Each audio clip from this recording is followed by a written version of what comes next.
This is the Dark Valley, the East Front Campaign, 1941 to 45. It's now the end of December 1941.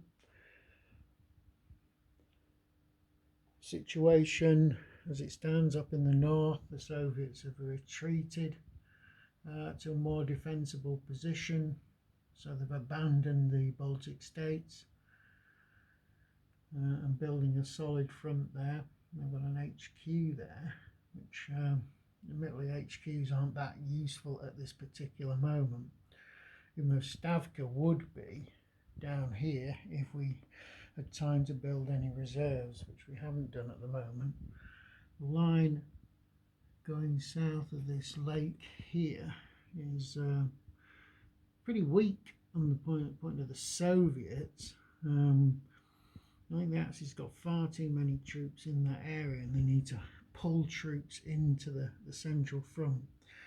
The thing that's happening on the central front is the Soviets are regrouping, and the shock armies, they've got 3 shock armies of Siberian troops which are amassed on the front, but the Germans have got a lot of troops along that front. It's not going to be easy to gain any significant advantage there. You've got Soviet Air Forces starting to appear now, but it's having a fairly minor impact on the battle, but it is making a difference. Soviets have made a strategic retreat in the south, mainly along this river line, this Oral-Bryansk front here, the river all the way down here, rejoining with their front to the south, which has been driven away from the Dnieper in this huge area here, but they're still holding parts of the Dnieper, and they've got units here which have established a front which the Germans aren't even pressing on in the south.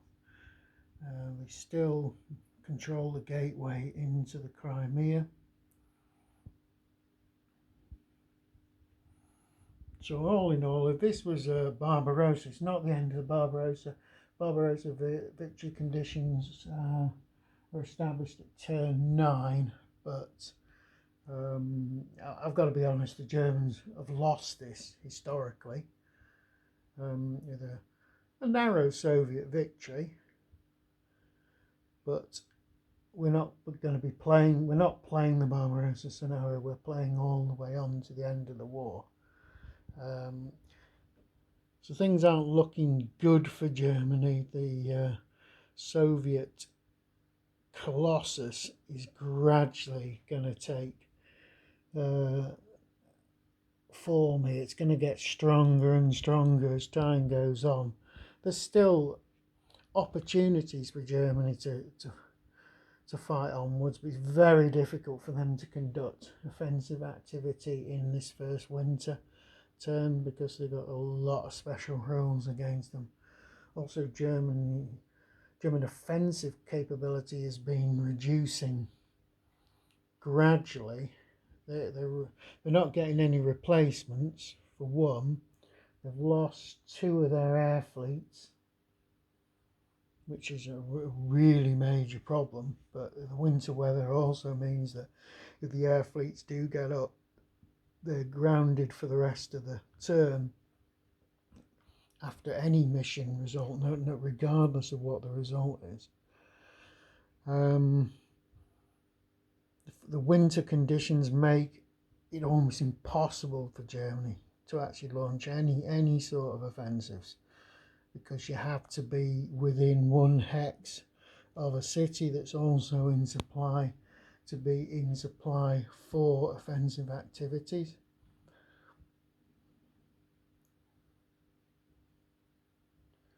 Other things that happen to the Germans, the number of chits they've got has reduced significantly. But back in the early part of the war, each Panzer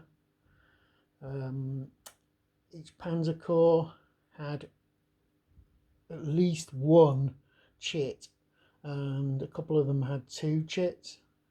At this particular stage, they have no chits for the Panzer Corps coming in. So the Soviet offensive in the winter is going to gather pace. It just depends how reckless they are. Historically, Soviet counter-offensive in the winter was incredibly reckless, but at the same time, it came close to completely destroying the German army. Arguably, it was only Hitler's insistence that units stood their ground and didn't retreat that saved the German army from a disaster similar to what happened to Napoleon's army. Now that is a matter of debate.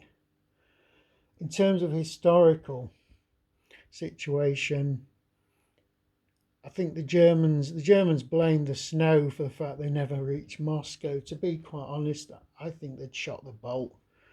The German formations were wrecked by the time they actually reached the outskirts of Moscow. It'd be worth reading War Without Garlands, which has a look at the campaign from a modern point of view for the assault on Moscow, and that really does show that the German army was pretty much at the end of its tether at this particular stage. Now, my German army here isn't that bad. They've not they've not attacked recklessly, and so they've not been sort of heavily damaged, but they're a lot weaker than they were when they started the campaign. And the Soviets are probably about as strong as they were roughly at the start of the campaign now, because a lot of rifle corps, these Soviet rifle corps have replaced the really awful Soviet divisions, and the Soviet mechanized corps have been disbanded. Admittedly, the Soviets have got a terrible problem when it comes to tanks. They have no tank formations on the board at the moment. They have a couple of armoured assets, and that's about it. In terms of Soviet production, they still control Leningrad, Moscow, Engels and Stalingrad. They've only lost one production city, which is Kiev, so that gives them 20 replacement factors. Germans are really going to have to do something about this. They're either going to have to grab a load of victory points and maybe make a strike like Fall Blau, or make a strike at Stalingrad. I honestly don't think there's going to be much of an opportunity to strike at Moscow after 1941, as was the case in history. We only have to look at what happened at Ryazov here, called the meat grinder. It was just absolutely horrendous, and Veluki Viki and places like this, there just isn't really much opportunity for the Axis to press further against Moscow due to the massive strengthening of the Soviet forces in 1942. Anyway, at the moment, the game's still open. Germany have lost, but it's a matter of how long it takes them to lose now. There's no real chance they can get this back. They've just got to do the best they can.